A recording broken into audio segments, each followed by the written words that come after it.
Bonsoir à tous, bienvenue sur Public Sénat, ravi de vous retrouver pour un nouveau numéro d'On va plus loin. Au programme ce soir, notre grand débat spécial Europe en partenariat avec Courrier International.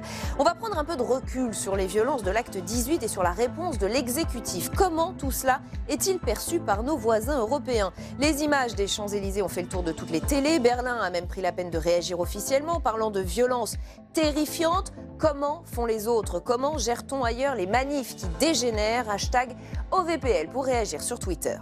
Notre match des idées, il opposera ce soir Agnès Verdier-Molinier à François Calfon. Nous reviendrons sur cette question explosive du recul de l'âge de départ à la retraite. Elle a été remise sur le tapis par les propos ambigus d'Agnès Buzyn. Faudra-t-il forcément travailler plus longtemps un jour? Analyse et débat dans 10 minutes. Et puis l'actualité, c'est aussi l'incompréhension autour de la réponse du pape. Il refuse la démission du cardinal Barbarin, officiellement pour des raisons juridiques de présomption d'innocence. Mais y a-t-il autre chose et quelles peuvent être les conséquences? On va poser toutes ces questions à notre invitée ce soir. C'est la spécialiste du Vatican pour Paris Match, Caroline Pigozzi. D'abord, retour sur les faits avec Hugo Lemonnier. Le pape et le cardinal Barbarin pour une rencontre en tête-à-tête au Vatican.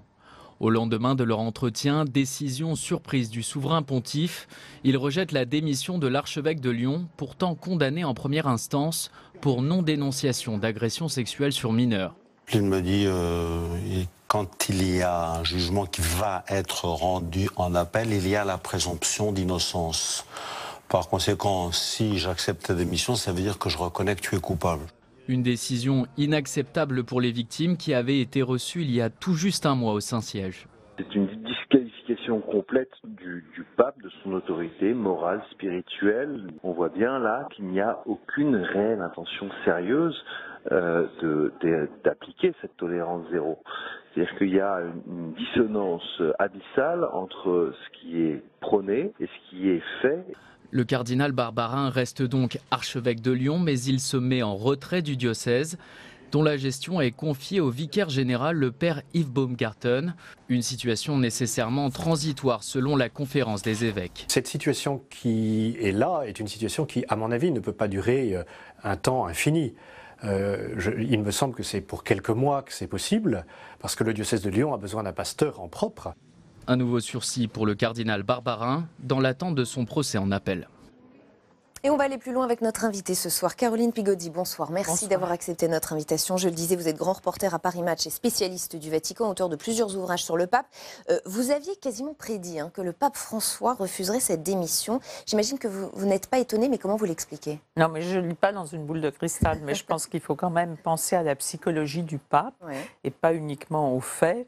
D'abord, le cardinal Barbarin, il le connaît bien. Ils se connaissaient quand ils étaient tous les deux, un archevêque de Buenos Aires, l'autre archevêque de Lyon. Il se trouve que dans des manifestations qui n'étaient pas protocolaires, ils étaient même assis à côté. Barbarin, Bergoglio. Donc déjà, il y avait un climat, une relation particulière, une relation personnelle. Et après tout, pour le pape, puisqu'il y a une nouvelle procédure, il faut attendre la fin de la procédure. Moi, ça me semblait une chose absolument limpide, parce qu'autrement, il a l'air de prendre position en considérant qu'il est coupable. C'est ce qu'a dit le cardinal Barbarin, mais il ne faut pas toujours chercher des idées derrière. Ce qui est dit, c'est assez limpide. Et ce que vous dites sur la relation personnelle est déjà assez éclairant. Vous considérez que le pape ne pouvait pas non plus céder sous la pression de l'opinion, puisqu'il y a cette pression médiatique et celle de l'opinion en ce moment? Il ne faut pas oublier que dans le mot souverain pontife, il y a la souveraineté. Le pape, il n'a pas à rendre compte devant les tribunaux, il a à rendre compte en son âme et conscience à Dieu. Donc il fait ce qu'il veut. Et je pense qu'il ne veut pas qu'il y ait d'amalgame entre des cardinaux qui ont pratiqué la pédophilie et un cardinal qui n'a pas révélé ou qui a supporté ce que ses prédécesseurs n'avaient pas révélé. Ce n'est pas du tout la même histoire. Donc, il y a, dans ce cas précis, c'est très douloureux pour les victimes, mais il n'y a pas d'amalgame possible pour le pape. Mais quid du symbole? Le pape François n'en a que faire de ces symboles? Ce n'est pas son rôle? Ce n'est pas une question de symbole, c'est une question que chaque cas est différent. Et donc, il traite les cas les uns après les autres. Là, il ne s'agit même pas du problème de la compassion, il s'agit du fait que pour lui, le cardinal Barbarin n'a pas lui-même commis des actes de pédophilie. Et moi, je pense il se met effectivement en retrait. Ça va le reposer parce que ce n'est pas non plus un homme en bonne santé, comme beaucoup de gens savent. Et après ça, le pape lui donnera sûrement une fonction à Rome pour une raison aussi, c'est que dehors du fait qu'il a confiance en lui et qu'il l'aime bien, il y a beaucoup de travail à Rome. Il n'y a pratiquement plus de cardinaux français en action, il n'y en a plus qu'un. Ouais. Donc, bon, la France fait une église, soit le pape n'est pas passionné par la France, mais s'il y a un cardinal français qui a un rôle, c'est quand même important. Alors, notre journaliste Hugo Lemonnier a recueilli également la réaction de Laurence Rossignol, membre de la mission d'information sur la pédophilie au Sénat. Et pour elle, le pape a fait comme les autres, il a choisi de protéger l'institution. Je voudrais qu'on l'écoute et je vous fais réagir après. Ils sont incorrigibles, alors que c'est justement l'objet même de la condamnation du cardinal Barbarin, c'est la passivité de l'Église, le fait qu'il ait sciemment protégé l'institution qui est en cause. Eh bien, le pape fait exactement ce qu'il reproche au cardinal Barbarin, c'est-à-dire qu'il protège l'institution et de fait, en la protégeant, il l'expose. Comment vous réagissez à cela? Le pape a privilégié la protection de l'institution au détriment de la protection des hommes. C'est un peu ça aussi qu'il faut comprendre? Non, il y a aussi une double lecture. Je crois que le fait que le cardinal Barbarin ait été donné comme partant, ça a suscité nombre de convoitises. Moi, je connais plein de cardinaux qui se voyaient déjà en place. Ben évidemment, le poste de la fonction de primat des Gaules, c'est très, ça fait rêver les gens qui sont ambitieux au sein de l'Église. Bien sûr, dans cet univers. Et donc, chacun s'était déjà positionné, s'était pratiquement distribué les places. C'est tout ce que le pape François déteste. Il a toujours parlé de l'ambition. C'est une des choses qu'il supporte le moins. Et au passage, il a voulu donner une petite leçon à un certain nombre de hauts prélats qui s'y voyaient déjà. Mais est-ce que cette question de la protection à tout prix de l'institution, cette question d'une forme de rigidité reprochée à l'Église dans cette affaire, d'être toujours d'une loyauté extrême les uns vis-à-vis des autres et peut-être au détriment des victimes, est-ce que c'est pas ça qui est en train de faire perdre l'Église? Je crois que le pape continue à penser que chaque cas est différent. Les cardinaux, chaque cardinal a sa personnalité et c'est dans cette affaire ce qu'il a privilégié. D'ailleurs, il l'a reçu là en privé. Hein, oui. Et on voit quand même, parce que quand on a beaucoup vu le pape, je vais avec lui la semaine prochaine au Maroc, qu'on le connaît bien, on voit quand il a le visage fermé et il a aussi de la compassion pour le cardinal Barbarin. Et je vous dis, il ne faut jamais oublier que ce pape est autoritaire. Il déteste subir la pression. Moi, je l'ai vu souvent quand on essaye de faire pression sur lui, son visage se ferme et il devient tout à coup extrêmement sec. Et ça a joué aussi, c'est un être humain et l'Église suivra dans sa tête. Cette polémique, est-ce qu'elle illustre, selon vous, l'énorme décalage, et peut-être ce décalage qui se creuse entre l'Église catholique et les sociétés modernes? Non, je crois qu'elle... je ne dirais pas que c'est un dérapage, je dirais décalage, que... Hein, décalage. Non, vous avez parlé de décalage, moi je parle de dérapage, parce qu'on a... c'est pas une question de décalage, je pense qu'il y a eu le synode là avec tolérance zéro. Je pense que c'est vraiment un programme qui est mis en place. Néanmoins, il n'y a pas de baguette magique et pour les anciens cas, ils sont traités les uns après les autres. Il a quand même été extrêmement sévère. Il a mis à pied, si je puis dire, le cardinal, ce qui est normal, le cardinal de Washington, mais c'est lui-même qui avait, entre guillemets, péché. Tandis que là, le cardinal Barbarin, il est un peu victime. On peut réinterpréter la chose, mais enfin, ce n'est pas lui directement. Donc, si vous voulez, il faut aussi faire très attention parce qu'au Vatican, chaque geste, à chaque fois, ça crée un précédent. Donc, s'il avait accepté la démission d'un cardinal qui lui-même n'était pas directement fautif, c'est très douloureux pour les victimes, soit, mais ça crée un précédent. Il y a aussi cet effet, si vous voulez, ça s'inscrit dans la continuité de l'histoire de l'Église. Et plus généralement, est-ce que l'Église catholique, est-ce que le Vatican, est-ce que l'institution a conscience de cette disparition progressive de la pratique catholique, du fait que, notamment en France, les églises se vident? Est-ce qu'on a un Vatican déconnecté ou un Vatican qui en a conscience? On a un Vatican qui n'est pas du tout déconnecté, qui sait, enfin le pape en tout cas, qui vient d'Amérique latine, qui a toujours vécu la compétition, c'est un mot qui n'est pas très joli, mais c'est une réalité, avec les évangélistes en Amérique latine, qui sont plus joyeux, qui pratiquent et célèbrent des messes plus gaies, plus souriantes, tout le monde chante et tout. Il est parfaitement au courant de ces choses-là. Il a pour ça un ordinateur dans la tête. Mais il navigue à vue, si vous voulez, ce n'est pas une machine. Et chaque cas est différent et c'est selon, mais il est parfaitement au courant. Il sait aussi que la majorité des catholiques, évidemment, ne sont pas dans l'hémisphère nord. Il sait parfaitement tout ça. D'ailleurs, si le président, par exemple, de Caritas International, maintenant, est un Philippin, quand même sous la grande influence du pape, c'est aussi parce qu'il pense que les terres émergentes, c'est celle-là. Eh ben, merci infiniment, Caroline Pigaudy, d'être venue nous éclairer sur cette question. Je rappelle que vous êtes spécialiste du Vatican et grand reporter à Paris Match. Merci d'avoir été l'invité d'OVPL. OVPL qui continue avec le match des idées. Il va opposer dans un instant Agnès Verdier-Molinier à François Calfon. On va s'arrêter sur cette question de l'âge de départ à la retraite.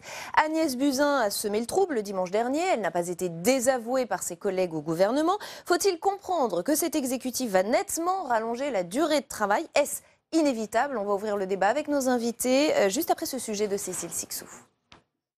Repousser l'âge de la retraite, Agnès Buzyn a d'abord dit oui. Je ne suis pas hostile, pourquoi? Nous savons aujourd'hui que les retraites que vont prendre les actifs d'aujourd'hui vont durer 20, 25, 30 ans. Mais hier, elle a fait volte-face, le dossier n'est pas sur la table. Aucune modification de l'âge minimal de l'âge minimal de départ à la retraite n'est envisagée ni sur la table des négociations. La ministre de la Santé a-t-elle donc dérapé en parlant du recul de l'âge de la retraite? Il semblerait que non. Depuis, le ministre du Budget, Gérald Darmanin, le porte-parole du gouvernement, Benjamin Griveaux, mais surtout le Premier ministre, estiment nécessaire que le débat sur la question soit posé. Se poser la question de savoir s'il faut travailler plus longtemps pour que le fruit de ce travail plus long finance ces besoins considérables d'investissement et de prise en charge de la diminution du reste à charge est une question parfaitement valide. Madame la députée, ce qui m'inquiéterait serait qu'on ne se la pose pas. Le gouvernement doit éviter de revenir sur la promesse d'Emmanuel Macron. En campagne, il avait assuré ne pas vouloir revenir sur l'âge légal de départ en retraite à 62 ans.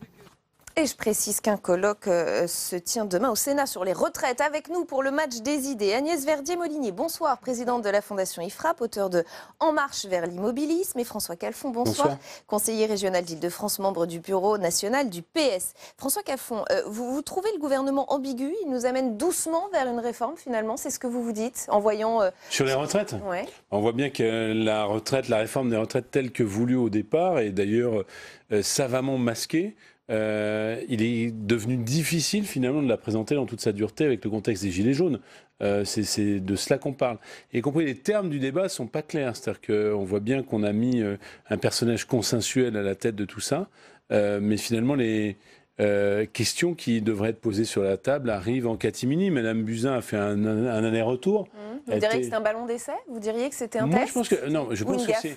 Non, une gaffe au sens où tout ça est dans les ordinateurs, tout ça tourne, toutes ces options tournent, et notamment le sujet du financement de la dépendance. Mais après tout, tous ces grands sujets sociaux, ils ne méritent pas finalement d'être cachés derrière la main parce qu'il y a un surmoi libéral qui domine, mais ils méritent un grand débat avec finalement le sujet de la dépendance, par exemple, c'est pas un sujet.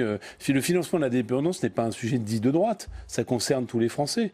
La question est de savoir. Alors on a eu le jour de Pentecôte. La question est de savoir comment on le finance. Est-ce qu'on le prend totalement sur les successions? Est-ce que ça relève de la solidarité nationale? Est-ce que c'est un cinquième risque?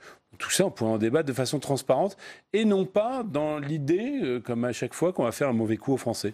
Agnès Verdier-Molinier, au-delà de cette ambiguïté gouvernementale qui est peut-être un peu politique, est-ce que vous pensez que de toute façon, on sera mathématiquement obligé un jour de travailler plus longtemps? Un peu ce qu'a dit Agnès Buzyn dimanche dernier, finalement. Bien sûr. Mais là, il n'y a pas photo. Enfin, c'est même pas la peine d'argumenter pendant des heures. Tous les pays qui nous ressemblent en Europe sont autour de 65 ans aujourd'hui d'âge de départ.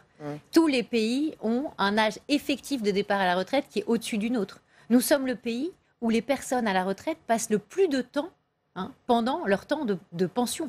Et finalement, c'est de plus en plus difficile de résoudre cette équation parce qu'on a de moins en moins d'actifs qui financent de plus en plus de retraités. Donc à un moment, il faut être face à l'évidence.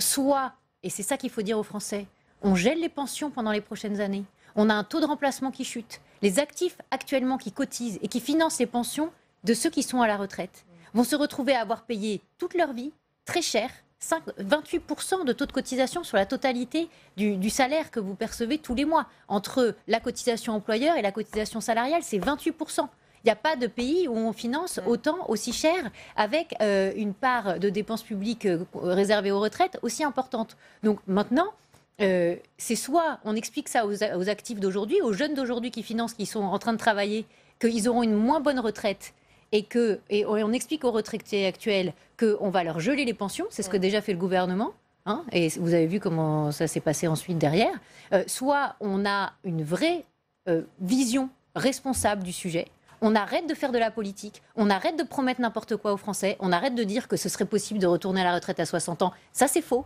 hein. On arrête de raconter des histoires et on se met vraiment dans les pas du réformateur. Aujourd'hui, le problème, et là je ne suis pas d'accord avec François, ce gouvernement n'a jamais, pour l'instant, dit qu'il allait faire une vraie réforme des retraites. Il a dit qu'il allait faire une réforme des retraites à partir de 2025. Il a dit qu'il ne repousserait pas l'âge de départ à la retraite. Il a dit qu'il n'alignerait pas vraiment les modes de calcul des régimes spéciaux ou des agents publics sur les modes du privé. Donc finalement, tous les sujets vraiment importants, pour l'instant, ils sont restés sous le tapis. Je vous donne la parole dans un instant, François, mais puisque vous avez fait des comparaisons européennes, c'est un tableau que je voulais vous montrer un petit peu plus tard, mais on va vous le montrer maintenant. On aime bien les comparaisons avec nos voisins européens, dans OVPL également. Dans ce cas précis, c'est encore pertinent. En Allemagne, c'est effectivement 65 ans et 7 mois, et ce sera 67 ans d'ici à 2030. En Espagne, l'âge de départ à la retraite, c'est 65 ans, et il atteindra 67 ans d'ici à 2027. Belgique, 65 ans, Royaume-Uni, 65 ans. La France fait partie des pays où l'âge de départ est le plus bas. Mais dans certains pays, la tendance est à l'abaissement. L'Italie a décidé de permettre à ceux qui cumulent 38 années de cotisation à partir non plus à 67 ans, mais à 62 ans. Et depuis fin 2017, les Polonais peuvent arrêter de travailler à 65 ans, les Polonaises à 60 ans, contre 67 auparavant. Pardon pour tous ces chiffres, et c'est le dernier.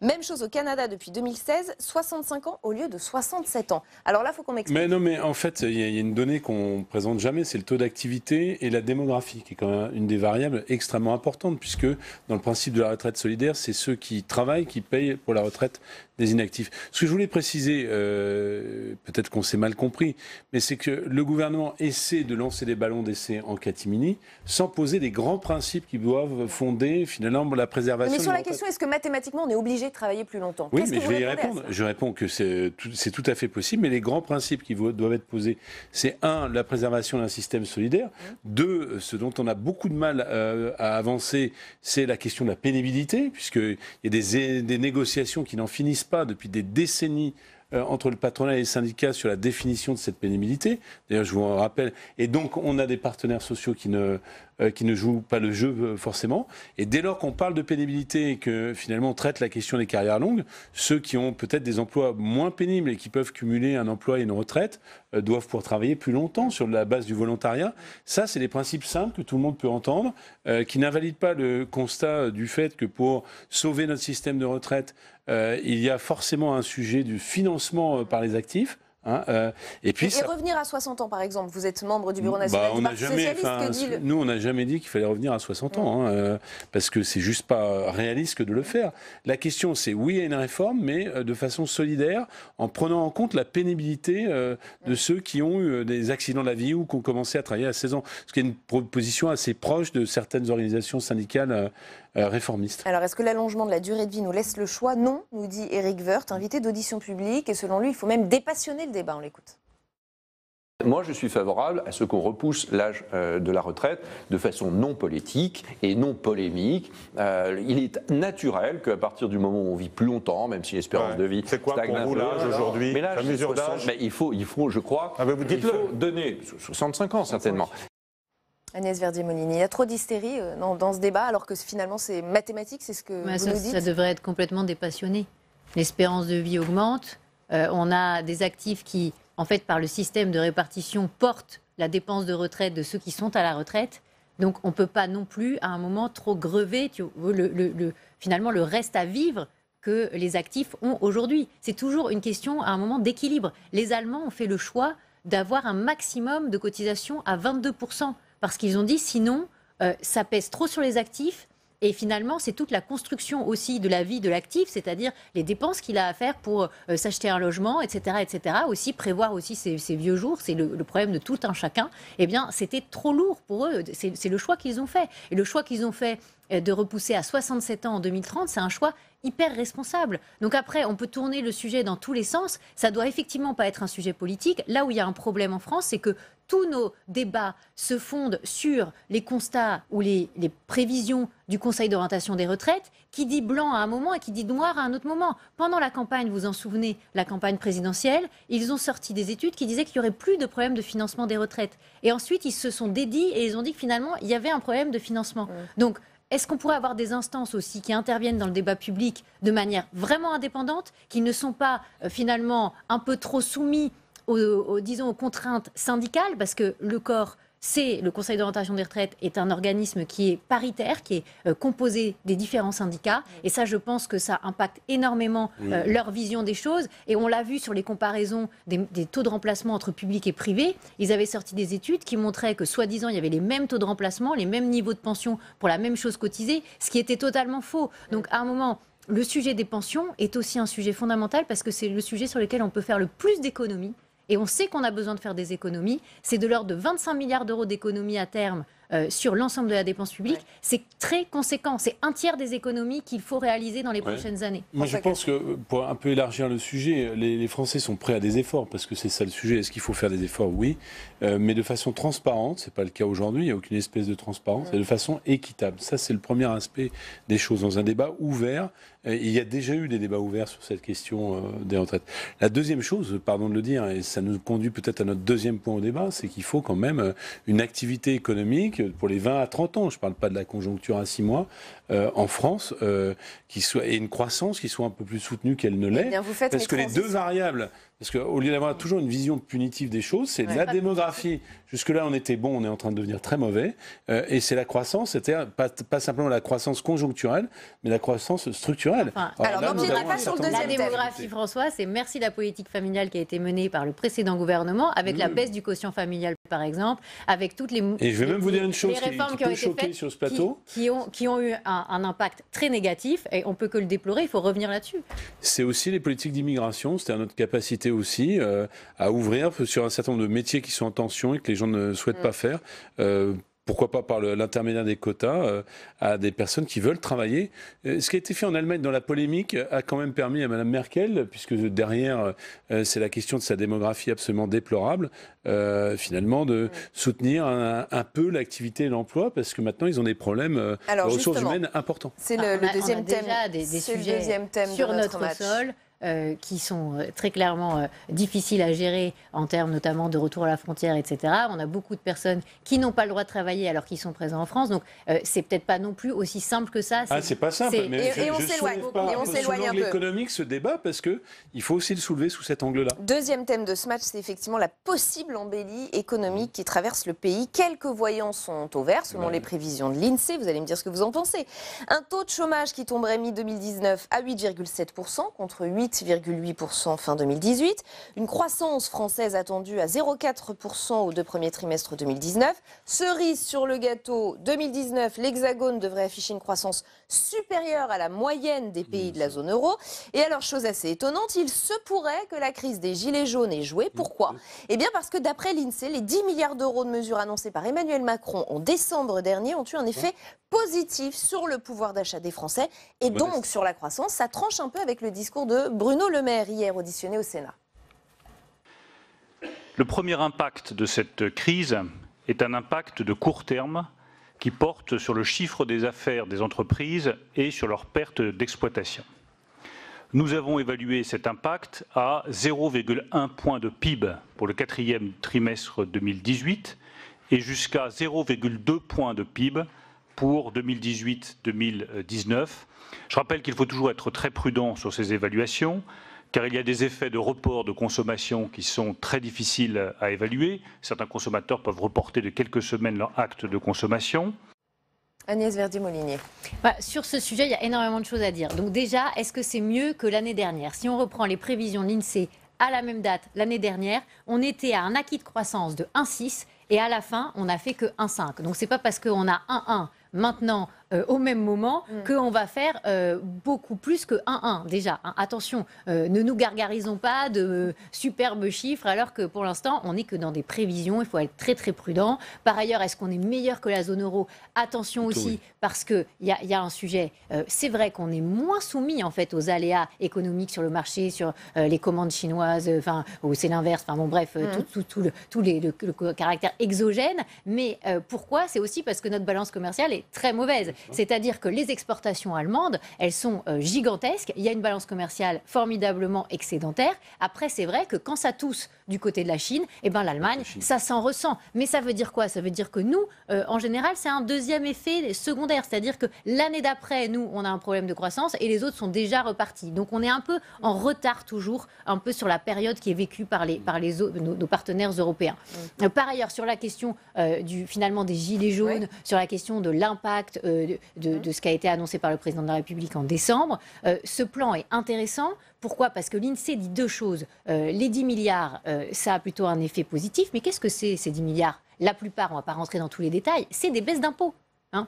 Donc, il faut se dire que chaque fois qu'on va vouloir créer de la croissance en France, eh ben, en réalité, on est tellement taxé que le seul sujet, c'est pour redonner du souffle à l'économie, c'est baisser les impôts. La deuxième chose que dit l'INSEE, c'est que sur les entreprises, ce qui a un bon effet, c'est le CICE. Et qu'est-ce que c'est le CICE? Eh ben, c'est aussi des baisses de charges et des baisses d'impôts. Alors après, il y a la concomitance, baisse de charges, baisse d'impôts pour l'année 2019. Mais là encore, on voit que c'est quand on baisse l'impôt dans ce pays qu'on retrouve du souffle sur la croissance. Et ça, il faut peut-être le maturer un peu, y réfléchir. Le catéchisme de... Non, c'est pas du catéchisme. Bon, je vais essayer de développer, parce que je suis commencé par une provocation, donc j'ai remis 10 balles dans le bastringue. Si voilà. Bon, le point, il est tout simple, c'est que ça démontre une chose, cette affaire des 10 milliards est toute simple. C'est que quand vous redonnez du pouvoir d'achat, quelle qu'en soit la forme, aux catégories populaires, c'est nos fameux multiplicateurs keynésiens, ça va directement à la consommation et pas à l'épargne. Et c'est un booster pour l'économie. Quant au 0,1, là, je réagis quand même à... Parce que lui aussi... Parce que dit Bruno Le Maire. Non, mais il participe de tout ce truc, il faut que ça s'arrête. Donc il nous parle de 0,1 de croissance, 0,1 de PIB, tout en disant qu'il faut être extrêmement modéré. En réalité, la bascule entre les 10 milliards et les 0,1 de PIB, c'est que c'est plutôt favorable pour l'emploi. La deuxième chose quand même, parce que comparaison avec les autres pays est quand même parfois favorable, pour des mauvaises raisons, ça a été dit par Agnès, mais enfin quand même, c'est 1,4 de croissance qui est possible en France, suivant les prévisions de l'INSEE, 0,7 en Allemagne. Et là, on voit bien à quel point le modèle allemand basé sur l'exportation tous azimuts de ces fameuses voitures, quand vous avez une restriction du commerce mondial par la Chine qui est finalement en récession en réalité, et par les États-Unis, il y a une forme de difficulté. J'en termine parce qu'on parle toujours du conjoncturel, pas assez du structurel, et je le regrette. Si on voulait que l'Allemagne aille mieux que 0,7 et la France mieux qu'un 4, parce que franchement, trouver extraordinaire un 4, c'est pas super. On a parlé longuement de Siemens et Alstom et du refus de la DG Concurrence de faire un champion européen. Je vous donne un autre exemple, comme ça, de semaine en semaine, on progresse.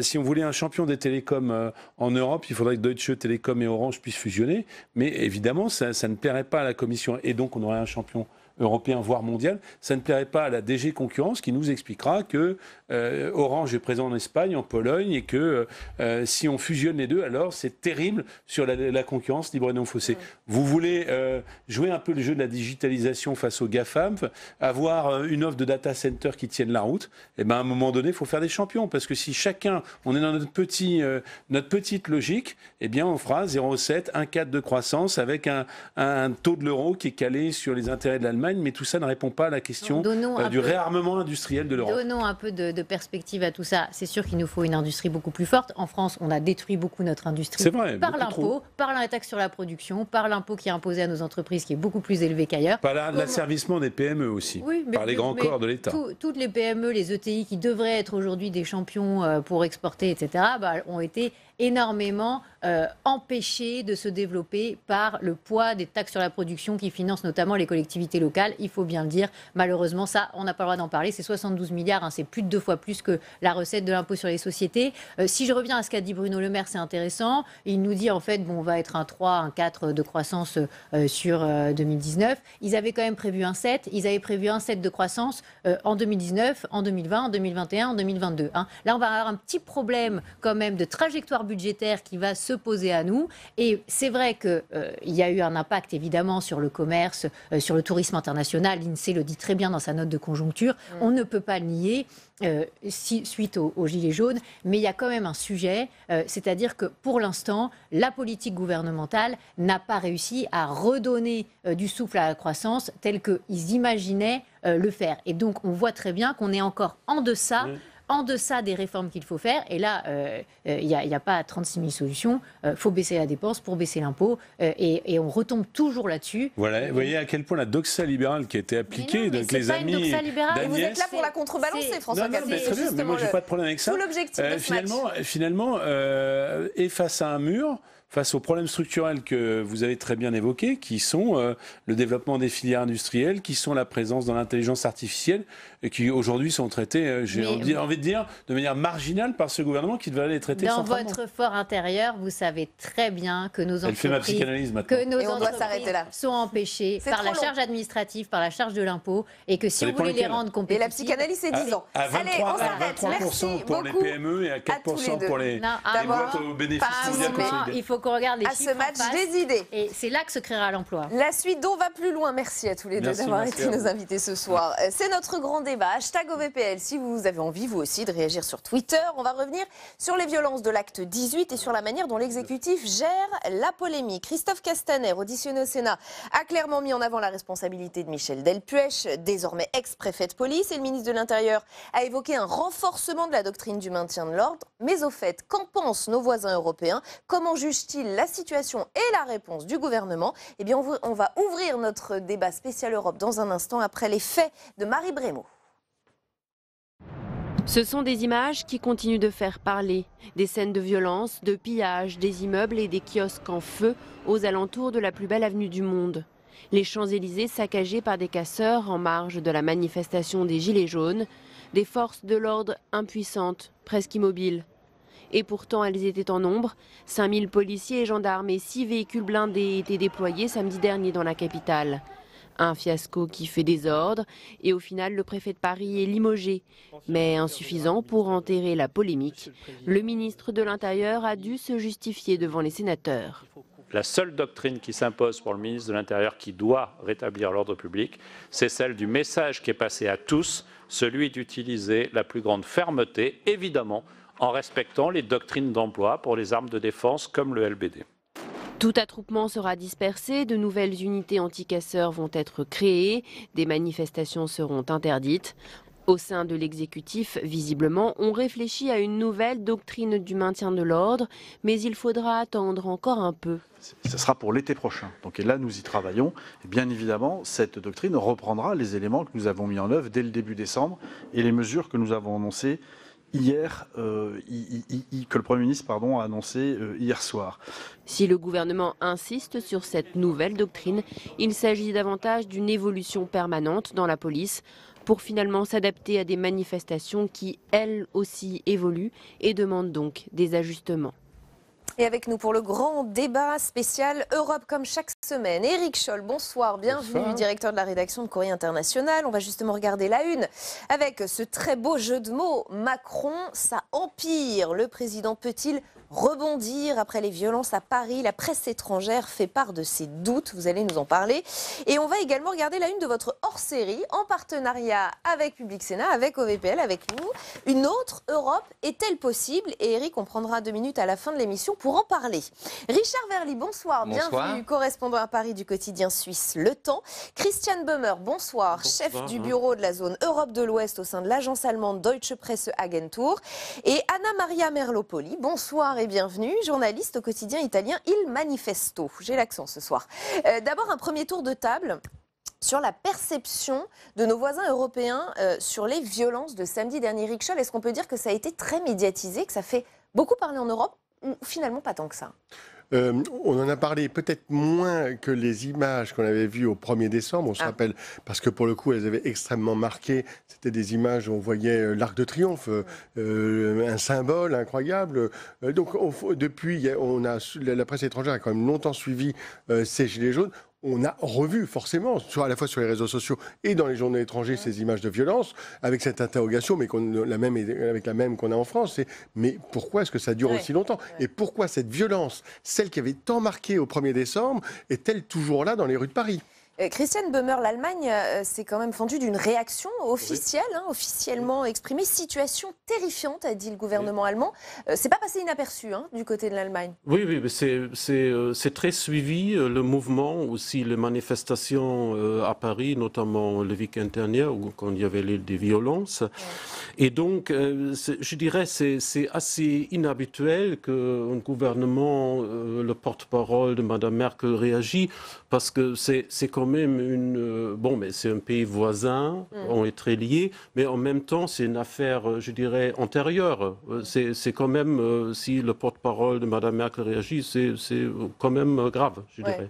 Anna Maria Merlopoli, est-ce qu'on sourit un petit peu du côté de l'Italie, du gouvernement italien, de voir cette situation, de voir Emmanuel Macron en difficulté face à ces gilets jaunes? Comment on réagit? Le gouvernement italien peut-être, mais disons, nous, on s'interroge, on voit les violences évidemment se passer, mais surtout nous, c'est un laboratoire, on dit l'Italie, donc nous on vit déjà le coup d'après, ce que pourrait être le résultat s'il y avait un débouché politique, parce que là on ne la voit pas, on voit la violence, mais un jour ou l'autre, donc nous on a le parti des Gilets jaunes au gouvernement, disons le mouvement 5 étoiles, et on a bien vu qu'après ils sont alliés avec l'extrême droite.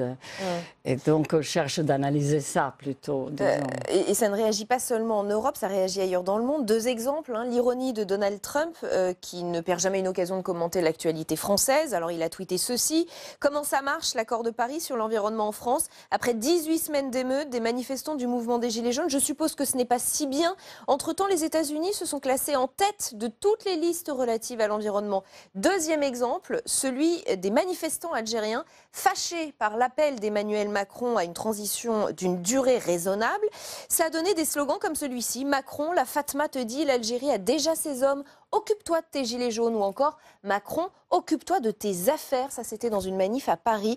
Richard Verly, Emmanuel Macron est maintenant associé à cette crise des gilets jaunes, et est-ce qu'il en a perdu une forme de crédibilité? Incontestablement, il avait réussi avec le grand débat national à donner l'impression qu'il reprenait la main, et il l'a d'ailleurs politiquement partiellement repris, mais on voit bien que la question des gilets jaunes n'est pas réglée, parce que derrière les casseurs, il y a aussi cet assentiment des gilets jaunes. Plusieurs enquêtes l'ont montré.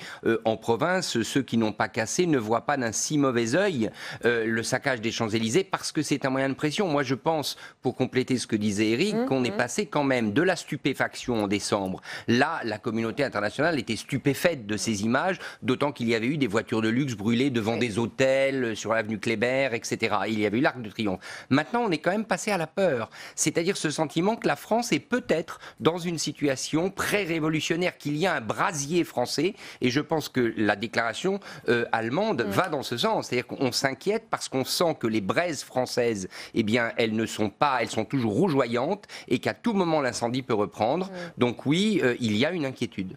Je voudrais juste compléter, il y a peut-être aussi cette idée que la méthode Macron, ça ne marche pas si bien que ça. Et cette méthode, en France, elle ne marche pas. Alors, et comment est-ce qu'on peut croire, vu de l'étranger, qu'elle va fonctionner pour l'Europe? Je repense à cette lettre envoyée par Emmanuel Macron, à cette tribune faite dans plusieurs journaux européens. Il y a cette idée, mais au fond, s'il n'arrive pas à mettre de l'ordre chez lui, pourquoi est-ce qu'il viendrait nous expliquer comment ça fonctionne en Europe? On voit une chose clairement, Emmanuel Macron, et on peut le comprendre, a un problème à ajuster son action par rapport à la violence. Et les Gilets jaunes l'ont bien compris. Et justement, on va y venir à cette action, parce qu'il y a la perception des violences, et puis il y a la gestion de la crise par l'exécutif. Hier, Christophe Castaner, devant la commission des lois au Sénat, a très clairement mis en avant la responsabilité du préfet. On l'écoute. Samedi, des instructions, elles viennent d'être évoquées par exemple sur le changement de doctrine d'usage des LBD, ont été prises au sein de la préfecture de police sans l'assentiment du gouvernement et des 2 ministres qui sont devant vous aujourd'hui. Notamment sur l'usage des LBD, mais pas seulement, sur la mobilité, sur les interpellations. C'est donc, à mon sens, la responsabilité des ministres que de fixer une doctrine. Et la responsabilité du maintien de l'ordre public relève du préfet de police. Des décisions ont été prises au sein de la préfecture de police qui manifestement ne sont pas remontées au préfet de police, et c'est un dysfonctionnement grave. Alors, un conseiller interrogé par nos confrères du Monde nous explique ceci. Le ministre de l'Intérieur est responsable politiquement, le préfet est responsable opérationnellement. Il ne faut pas mélanger les choses, sans quoi nous devrions changer de ministre tous les 2 mois. D'autres responsables politiques français voient les choses évidemment différemment. Un ministre de l'Intérieur digne de ce nom aurait dû déposer sa démission. C'est ce que nous dit Christian Jacob. J'en ai connu des ministres de l'Intérieur de la Ve République, mais celui-là, il va rester au musée Grévin. Ça, c'est une déclaration de Claude Goasguen sur LCP. Christiane Böhmer, est-ce que pour moins que cela, des ministres allemands auraient démissionné? Est-ce que, de votre regard, vous êtes surpris de voir que ce ministre ne démissionne pas, en clair? Bon, la situation en Allemagne est différente. C'est-à-dire, il n'y a pas des manifestations avec beaucoup de violence, il n'y a pas des émeutes, entre guillemets. C'est-à-dire, évidemment, on poserait aussi en Allemagne la question, mais c'est très difficile à dire si, sous des conditions comme ça, est-ce qu'un ministre doit démissionner ou non. Non, mais dans l'histoire, je ne sais pas, Anna-Maria Merlopoli, est-ce que dans l'histoire de votre pays, de l'Italie, pour moins que ça, des ministres ont démissionné? Non, mais ce que... il n'y a pas d'ailleurs, il n'y a jamais eu de... C'est pas une tradition d'avoir surtout un mouvement qui dure si longtemps. C'est surtout ça qui interroge. Mais après, on se demande si la réponse répressive, avant tout, est la réponse. On comprend bien la difficulté d'un pouvoir face aussi à des... Qu'est-ce qu'il demande en réalité les Gilets jaunes? Tout est son contraire. Beaucoup de choses peut-être impossibles à mettre ensemble. Donc, on voit bien la difficulté. Ouais, voilà. Richard Verly, on a la démission difficile en France par rapport aux autres pays et on aurait tendance à, je ne sais pas comment expliquer les choses, à avoir une théorie du fusible. Disons qu'on préfère faire tomber des têtes en dessous plutôt que de démissionner soi-même quand on est ministre. Évidemment, moi je n'ai pas les informations confidentielles que doit avoir Christophe Castaner pour expliquer ce qu'il vient de dire. Néanmoins, il me semble qu'il aurait dû peut-être proposer sa démission. Il me semble que la responsabilité politique, ça s'assume, et ça s'assume d'autant plus quand vous accusez, parce que c'est ce qu'il fait, vos subordonnés d'avoir failli. Parce que vos subordonnés ne sont que vos subordonnés. Et donc là, je trouve qu'il y a un élément qui manque. Peut-être est-ce la faute effectivement du préfet de police ou de la préfecture de police de Paris. Je n'ai pas les informations, mais dans tous les cas de figure, on n'accuse pas un subordonné sans soi-même se mettre en situation de responsabilité, me semble-t-il. Éric Scholl, on a un peu la théorie du fusible, nous, ici? Oui, sur un plan purement théorique, c'est effectivement au préfet de démissionner, puisqu'il est, le personnage civil à la tête de la chaîne du commandement.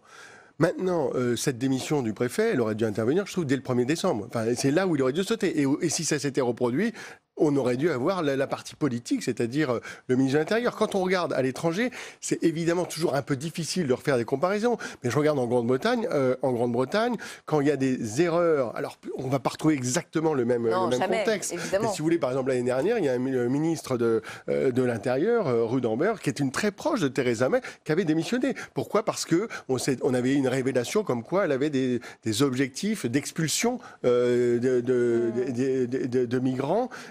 Et cette révélation a fait qu'elle avait tout de suite donné sa démission. On avait vu juste quelques mois avant une autre ministre démissionner.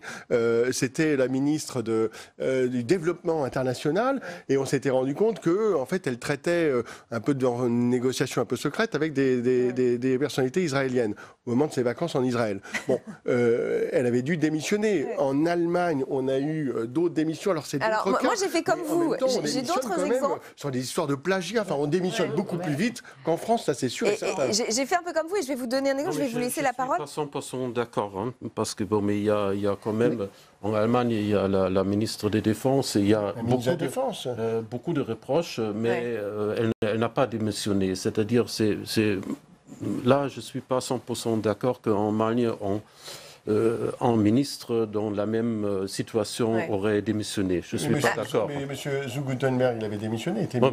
C'est son doctorat, c'était sa thèse. Anna Maria Merlopoli. Non, je voulais seulement dire que là, maintenant, avec les accusations bien réelles qu'on a, le ministre de l'Intérieur italien par rapport au bateau et à la vraie tragédie des migrants, il ne démissionne pas et le Parlement vote la confiance. Et on fait tomber des têtes quand même en dessous?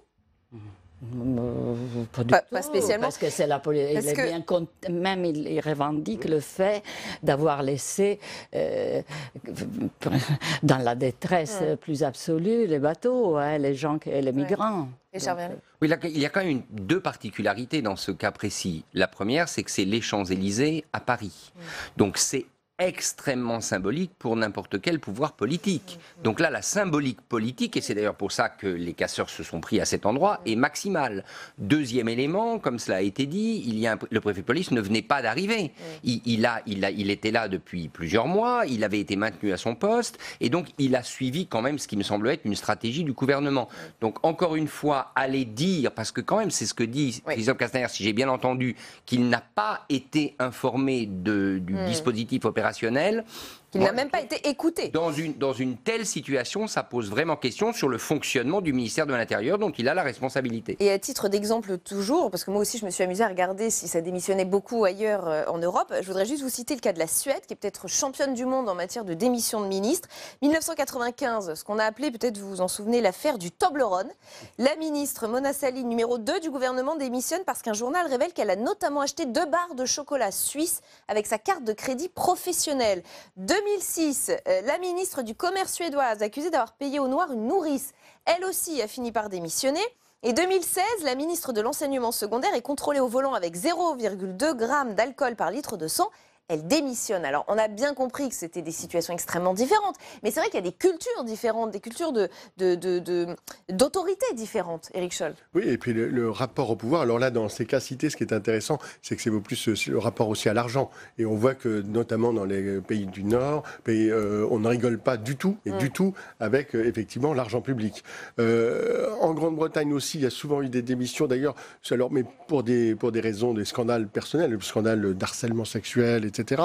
Là, il y a une histoire en ce moment, alors c'est intéressant parce que c'est l'inverse, et on voit que le ministre des Transports ne démissionne pas, et pourtant il est en plein scandale, pas du tout des histoires personnelles, c'est des histoires liées exactement à son portefeuille, puisqu'il a passé, dans le cadre des négociations sur le Brexit, il a passé des accords avec des sociétés de ferry, et on vient de s'apercevoir que les sociétés de ferry en question n'avaient 0 ferry. Donc il fait la une des journaux britanniques, ils se moquent de lui, il s'appelle Grayling, et en fait il est toujours en place, mais il est toujours en place pour des raisons politiques, parce qu'il y a besoin de lui, vous savez, dans les très difficiles équilibres politiques qui entourent Theresa May. Ça, c'est aussi important, c'est de voir que les personnages parfois mis en cause, et ça touche évidemment notre ministre de l'Intérieur, leur proximité ou pas avec le chef de l'exécutif. En l'occurrence, dans le cas de Castaner, on voit bien qu'il est très proche d'Emmanuel Macron et que ça serait une pièce lourde à faire tomber. On n'a pas eu ces genres ça a été beaucoup plus rapide il y a quelques années qu'on avait une ministre de l'écologie qui était sortie du gouvernement, c'était il y a 3 ou 4 ans.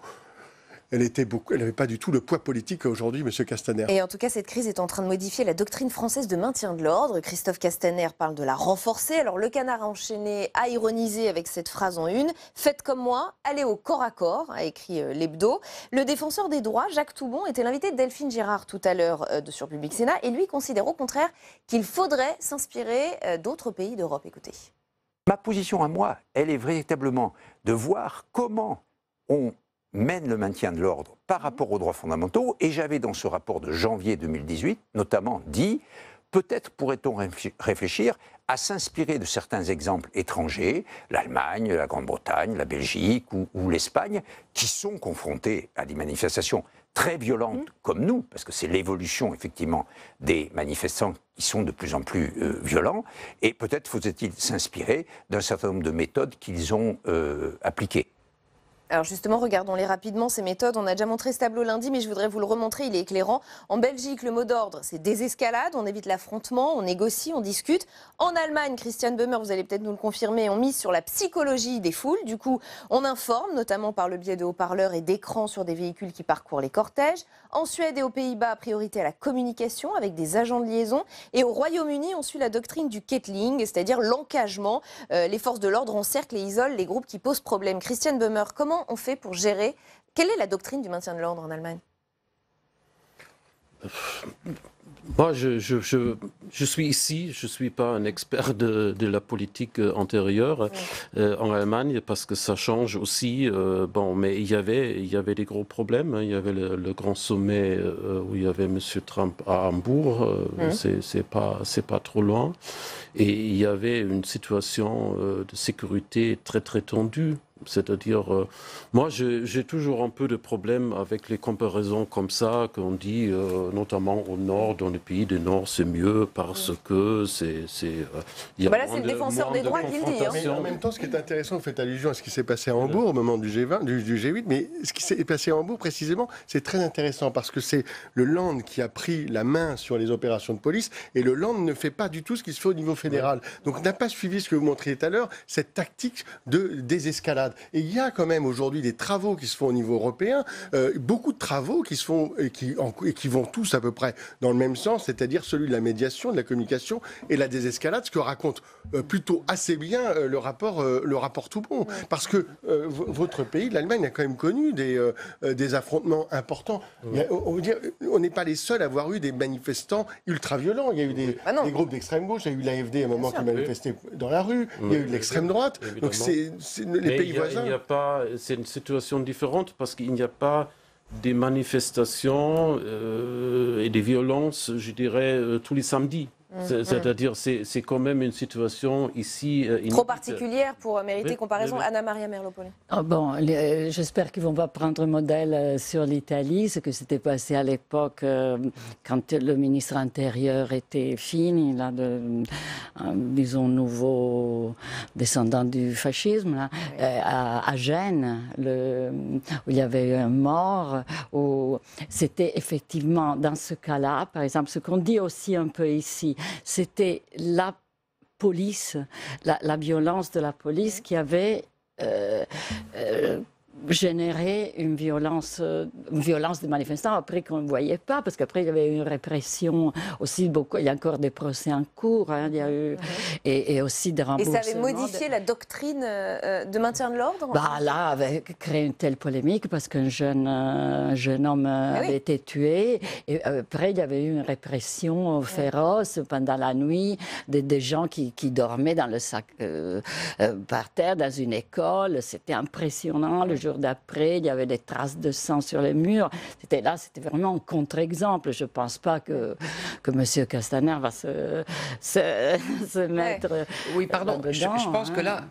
Enfin, je suis un peu gêné de l'emploi du mot doctrine, comme si le ministère français de l'Intérieur et les policiers anti-émeutes avaient découvert ces manifestants de samedi. Là, on ne parle plus de ce qui s'est passé le 1er décembre. Le 1er décembre, il y a eu un effet de surprise. Incontestablement, les forces de l'ordre n'avaient pas prévu, et peut-être ne pouvaient-elles pas le prévoir. Il y a eu une réaction politique. Que les manifestants s'en prendraient à l'Arc de Triomphe, etc. Mais enfin là, c'est bon, quoi. Ça fait 4 mois que ça dure, on les connaît, ça s'est déjà passé. On n'est plus dans une doctrine de théorie. Il s'agit ni plus ni moins de protéger les Champs-Élysées, parce qu'on sait, tous les blogs de ces gens le disent, que les Champs-Élysées sont une cible, qu'ils en ont fait leur emblème, l'emblème de la protestation. Donc alors moi je veux bien qu'on continue de réfléchir s'il faut mettre des panneaux d'affichage pour dire soyez calme. On ne peut pas arrêter 10 000 personnes. Des négociateurs. Non, mais il ne s'agit plus de parler de doctrine de maintien de l'ordre en général, il s'agit de parler de comment on empêche des bandes de casseurs de s'en prendre à l'avenue centrale de Paris. Il me semble que c'est plus tout à fait le même sujet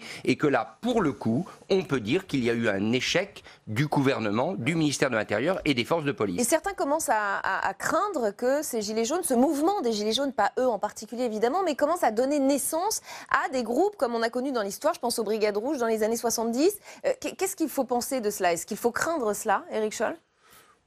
derrière les Brigades Rouges, mais je pense que vous en parleriez beaucoup mieux que moi, ou en Allemagne, le mouvement qu'on avait vu en Allemagne, les RAF dans les années 80, il y avait une idéologie, il y avait une réflexion.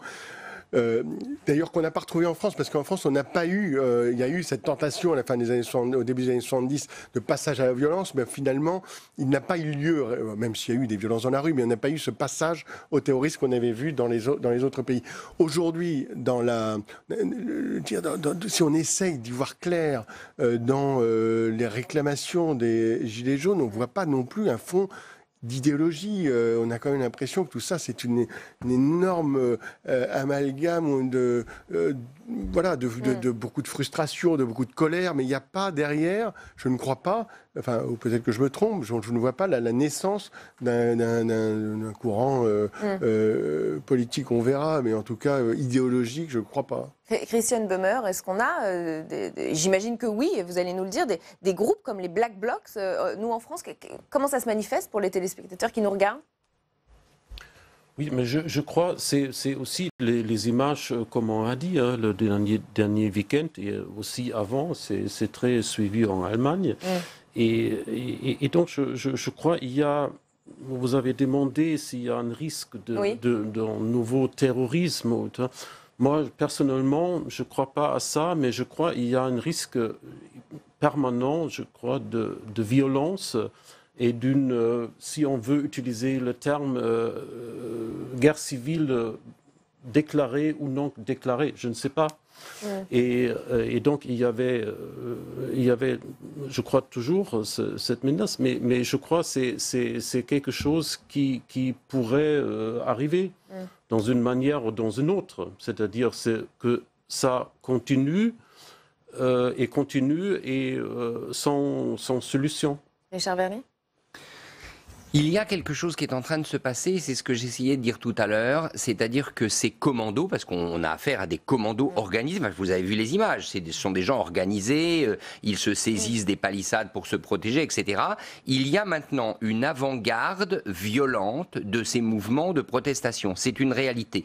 Je ne crois pas qu'elle a envie et qu'elle envisage de devenir terroriste au sens de tuer des innocents, parce que regardez les cibles. Les cibles, c'est quoi ? C'est les enseignes mondialisées, c'est l'avenue commerciale, c'est ça. C'est de l'anticapitalisme barbare et violent. Donc ça existe, c'est une réalité. Mais encore une fois, je le répète, là, ce qui n'est vraiment pas pardonnable et ce qui est incompréhensible quand on regarde de l'étranger, c'est que ça se passe à l'issue de 4 mois de manifestations, alors que Bordeaux a été en partie touché, que Toulouse a été, d'autres villes, etc. Donc moi, j'avoue que là, franchement, j'ai l'impression que ces manifestants, cette frange dure, a compris, et ils ont eu raison, que ce gouvernement ne savait pas gérer la violence, et par conséquent, ils ont mis le doigt là où ça fait mal, ils ont jeté des pierres là où ça fait mal. C'est tragique à expliquer, mais politiquement, sur ce coup-là, ils ont gagné. Anna-Maria Merleau-Poli, en quelques mots. Il faut aussi dire que c'est un mouvement européen. Ils ne sont pas que franco-français, les Black Blocs, comme ça. Ils se déplacent Tout à fait. Il y a comme vous voulez parler des casseurs, oui, des casseurs. Appelons-les comme ça. Et ce sont des points de fixation. Mais peut-être eux, quand on les interroge, comme si dans d'autres endroits, peut-être en Italie, ailleurs, ils ne savent même pas pourquoi. N'importe. Disons, où est la fête ? Ce qui est certain, c'est que les comparutions immédiates, puisqu'on a beaucoup insisté là-dessus au mois de décembre, vous vous souvenez, on a jugé des gens rapidement, visiblement, ça n'a aucunement démotivé d'autres commandos pour participer à des actions violentes. Et comme promis, on va revenir sur ce hors-série de Courrier International avec vous, Éric Scholl, avec cette question qui est décidément toujours tellement d'actualité. Une autre Europe est-elle possible ? C'est-à-dire que plutôt que de tracer uniquement la photo des divisions de l'Europe, ce qu'on fait naturellement, on s'est aussi quand même posé la question de, au-delà des élections qui arrivent, quel est le futur projet européen ou quels sont les futurs projets européens ? Parce que c'est quand même bien ça qu'on voit aujourd'hui, c'est des visions de l'Europe qui ne sont plus les mêmes. Et ça, on a été chercher des articles pris de toute la presse européenne, aussi bien en Italie, en Allemagne, mais aussi en Hongrie, en Pologne. Et on voit bien, si vous voulez, on a interviewé un politologue, Ivan Krastev, bulgare, qui explique très bien qu'au fond, les divisions aujourd'hui, elles se font beaucoup entre l'Est de l'Europe et l'Europe de l'Ouest. Alors, il va falloir les surmonter. Mais pour faire quoi? Et pour faire quoi? Et pour parler à qui? Par exemple, comment fait-on aujourd'hui quand l'Europe parle à la Chine? Est-ce qu'on parle d'une voix unique? Oui. On l'a vu récemment quand on parle au Venezuela. Pourquoi on était aussi dispersés? Donc c'est tous ces défis qui vont se poser de plus en plus pour la suite. C'est ça qu'on a voulu essayer de raconter avec ce dessinateur d'ailleurs néerlandais, Bert Rams, qui est un grand Européen et qui nous fait beaucoup rire. Une autre Europe est-elle possible? Réponse dans ce hors-série de Courrier International. Merci infiniment à tous les 4 d'avoir participé à ce grand débat. Fin de cette émission. On se retrouve demain en direct à 18h30. L'invité de Territoire d'Info demain, c'est Emmanuel Vargon, secrétaire d'État auprès du ministre de la Transition écologique. Très bonne soirée, restez au cœur du débat.